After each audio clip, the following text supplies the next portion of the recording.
Country. What's good, people? For your viewing pleasure, we have the lovely Brianna. top notch.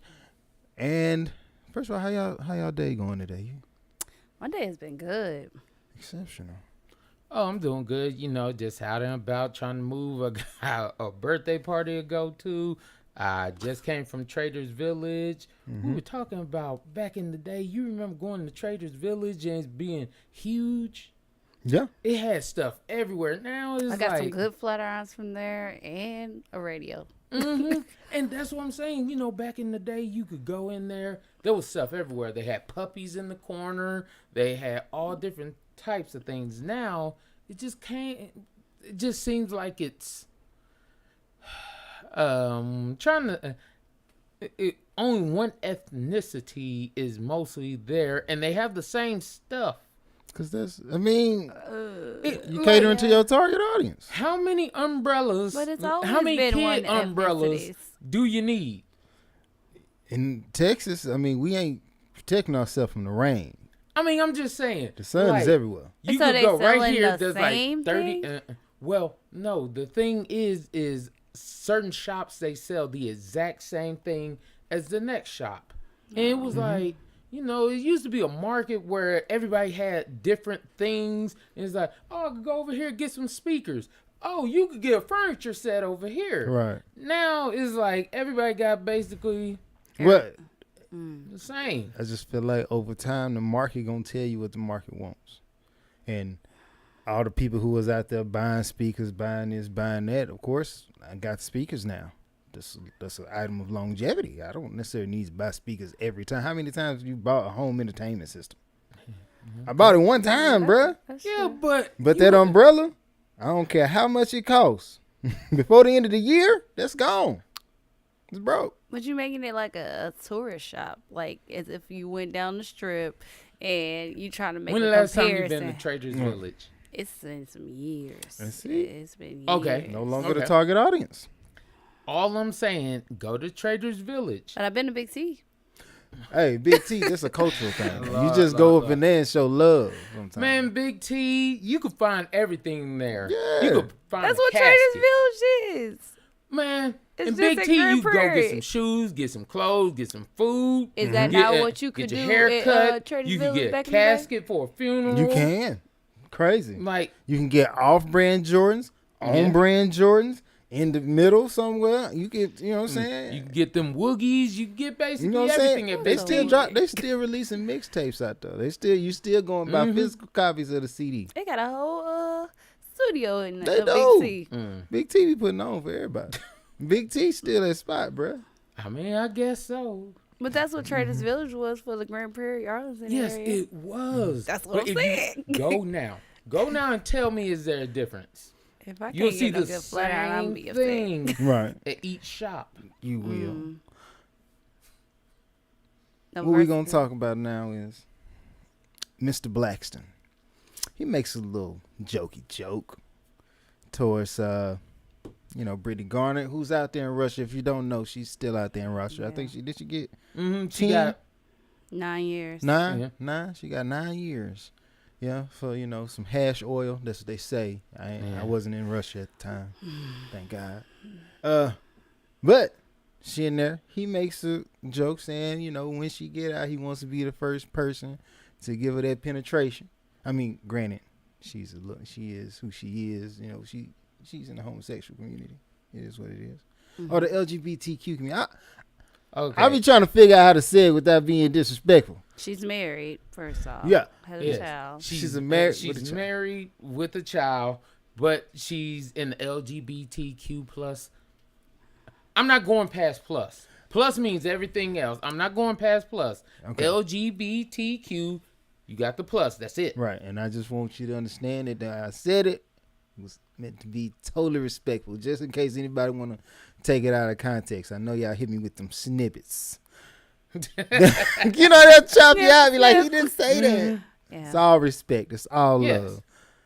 But that's what he said. And a lot of people took offense. But at the same time, with cancel culture, how do you feel? Do you feel that sometimes, even as a comedian who does make jokes that are a little, on that side, are we at that point where you can't do that, or what's the We're at the point where nobody takes anything as a laughing moment.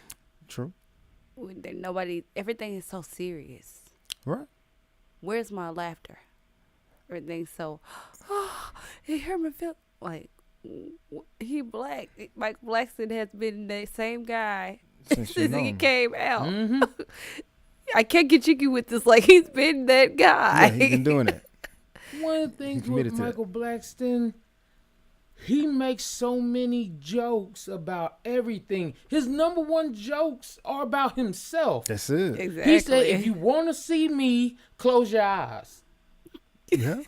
Yes, he Like, has. Yeah. He told me, and like, well, he didn't tell me, sorry. He said, bruh, they call me 11:59 because I'm like one shade before midnight. Like, oh, I'm the underside of the bed. He says all these things cracking about his own color and who he is as a person. Mm-hmm. Who are you for him not to crack a joke on you? Right. Because it's this one scene in the movie. What was it? Snowpiercer.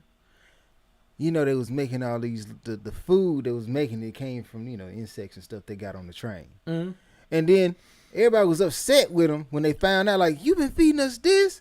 And then he turned around and said, look, bro, I've been eating this ever since I got this job. So I'm like, can you be mad? Because if he's willing to, if I'm going to sit here and crack on myself, bro, and I mean, I make myself the butt of the joke. Every stand-up, every Instagram feed, every Facebook post is something he's going to say in respect to him. As far as, I'm black, I'm this, I'm that. And he's basically saying, I accept me. Yeah. I know, but you might find me extremely black. That's decent. I guess how I feel about it, if you're in your feelings that much about it, just because you're ashamed of what you are, that's not my fault. It's not me. Because me right now, if you said, oh, man, he's fat. Okay. The thing I want to question, though, is, okay, so if you talking about you specifically, that's one thing. But these people are upset because he said something about someone else. And they don't necessarily know how Ms. Garner feels. So do you feel like the people are moving in a way to say, I'm protecting those who can't protect themselves right now because she don't have the platform to speak, to say something in response to that? I mean, I definitely feel like everybody's trying to be everybody's bodyguard. Right. Everybody's trying to stick up for somebody. You've never met her. You may not ever meet her. Right. You don't know how she's feeling. Hell, she may have laughed at the joke herself. Yeah. She don't want them. I don't want, you know what I'm saying? But for him to make a joke, it's something that's what he gets paid to do. Correct. And now, I don't know if anybody knows, he is a U.S. citizen. Like, he made himself a U.S. citizen officially. Mm-hmm. So he's been the butt of all his jokes, his comedian, his stand-up shows. I remember seeing him and he said, fold up a piece of black paper and you see how long I go. Black, black, black, black, black. Like, he's always been this way. Yeah. Yeah. But that's the thing that bothers me is people, like, I would understand if it was something to truly try to harm or hurt someone. Right. Mm-hmm. You're really bad-mouthing, doing someone wrong. But you butt hurt about something, about him saying she needs some dick? Is that real? I don't know if he said she needed. He just said, I want to be the he first to give it to her. I just want to give it to you. Okay. He want to be the first one to make sure she laid right. Yeah. That's what he said. But I don't see why you would be that upset about it. Oh, right. Yes, she's in jail. It's bad that she's in jail. I would hate to be in jail for 9 years for some hash oil. Right. Or because of somebody, because two men won't get themselves together when it comes to political stuff. But that's a whole nother issue. Yes, a whole nother. I wish we had had the time. 100% agree with I wish that. we had the time. I wish that it wasn't like that. But that doesn't mean that what he's doing is trying to harm her. And that's my thing. There's a difference between I cracked a joke. I'm truly trying to destroy you as a person. Right. Now, if you're truly trying to mess up somebody's life, career, you know, we know people in this world that do some real janky stuff, and it's like, okay, that's way too far. You took that. Yeah. You have malice intent. You are trying to do this. Right. Versus, it's just a joke. Just a joke, motherfucker. But my thing is, when you're a comedian and the type of style of comedy he does, how else am I supposed to bring attention to her situation on my platform without? Yeah, we gonna laugh about it, but the medicine is in the laughter. Like, hey, no, but in all seriousness, there's still somebody over in Russia right now locked up. Like, you know, it is what it is. And for all those people who probably didn't care now, I'm laughing at it, but also I'm like, that did happen. What's going on? Yeah. And you read more into it. I just feel like it puts that spotlight on that situation, puts you in there. Okay, we see what's going on now. I 100% agree. I do. And you have to put a spotlight on things. Man, that's what it's all about. If you are a person who reach a certain status and then they still able to tell you, all right, shut up and be quiet, then what was the point of it? Why have the platform if you can't use it? Especially on the things that you want to use it on. Like if I want to bring light to her situation, her plight, using my platform, I'm going to do that. So be it. In my own way. In my own way. Because I still, at the same time, I know my audience. And my audience going to laugh with me before they sit back and be like, oh, wait, he's still making a point. Let me go look that up. Yeah. So I just feel like don't be so quick to crucify. True. That's why I said. Kevin Hart discusses why we can't come up as people. In this, well, hey, I respected what he was saying. It's really, from where I sit, it's troubling to be able to sit down and think to myself, well, he said it and I actually resonate with it, because I'm sitting here, I got this, you got that, and instead of us working as a team, it's like, it don't put all the money aside, I'm just helping my friend. I'm just trying to put you on. Yeah. Instead of doing that, my first thought process to whatever you got going or whatever you're trying to do is, how can I win from it? When in reality, the win is I got to work with somebody on. Yeah. It's like what he's saying is, I feel like what I got from it, he's saying there's an absence of trust in business, especially amongst black people. Facts. I was 100% agree with him, and I hate that it's like that. The fact that as black people, we have enough buying power to make something happen. We don't buy no banks. We don't do half the things that we could actually do because we don't want to work together. You know, even with the Hispanic community, they would at least buy a house. Man, it's going to be 5 people living in this house. Be real about that. Yes. Cash money. We're going to get together. We're going to invest in this house. Respect, though. I can't knock how you get it. I just can't. But at the end of it, I've seen families come together, and it'll be 3 families in a 1-bedroom apartment. Somebody sleeps on the couch, somebody sleeps on the floor, and the person paying the most, or the person who got their name on the lease, they got the bedroom, right? Yeah. And the women, they take care of the house. The men, they go to work.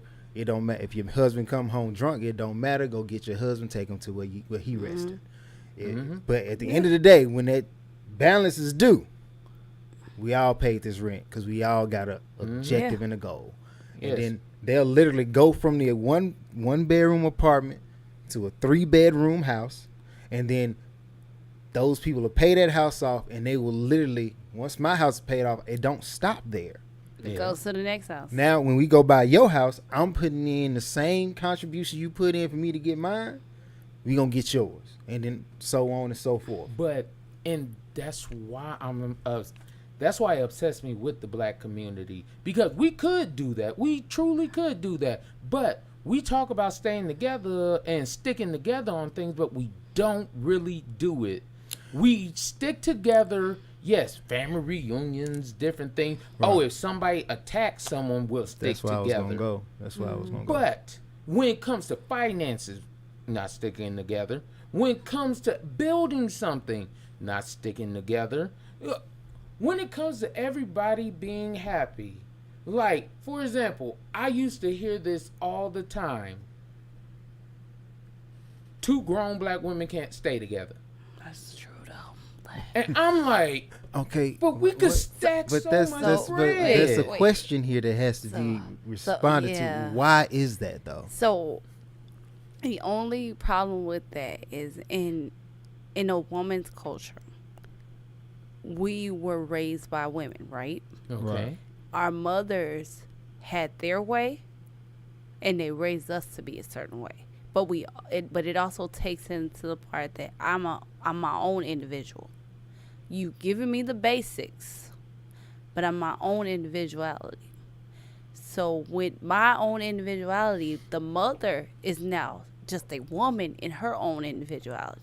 So she's no longer my mama. She's now a woman. And I'm a woman. But even with women, we don't do well with too many women in the household. We can be with you for so long because of our own individual. And that just means that's our independency. See, this is where I want that button that's just pride messing with you. And It is. But in a black culture or any culture, a woman's rules or her way of doing stuff is totally different from her mother's way of doing stuff. And what my mama has in place, even now, if I go to her house, I have to be in her house at a certain time. Mm-hmm. But I take those same principles and take them into my house. There's certain things. I don't like no dirty kitchen at night. Okay. Clean your dishes. Don't use one bowl and think that you can go back and get another plate.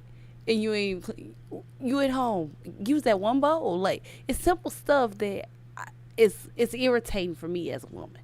But this is where my question would come into play. If we respect each other, like, for example, when we were in college, I had a lot of people come to my house. Man, I and slept all on this man's kinds couch of for a stuff. whole, at least a year and a half, I know. Might be 2. But I've had 4 or 5 friends. I'm like, hey, bro. men are different all than I women. ask you to do, respect my stuff. That's right. Men are totally different than women. We just it may be the estrogen. It may be. But I thought testosterone was the. Because we are very aggressive. Like, Y'all aggressive, but we move on our aggression. And with that being said, I feel like as men, because we know ultimately you like there's levels to my friendship. Like the closest thing to blood, I'm like, Jeremy, that's where he resides. Like if his mama didn't have a different last name, I wouldn't know. Right? You know what I'm saying?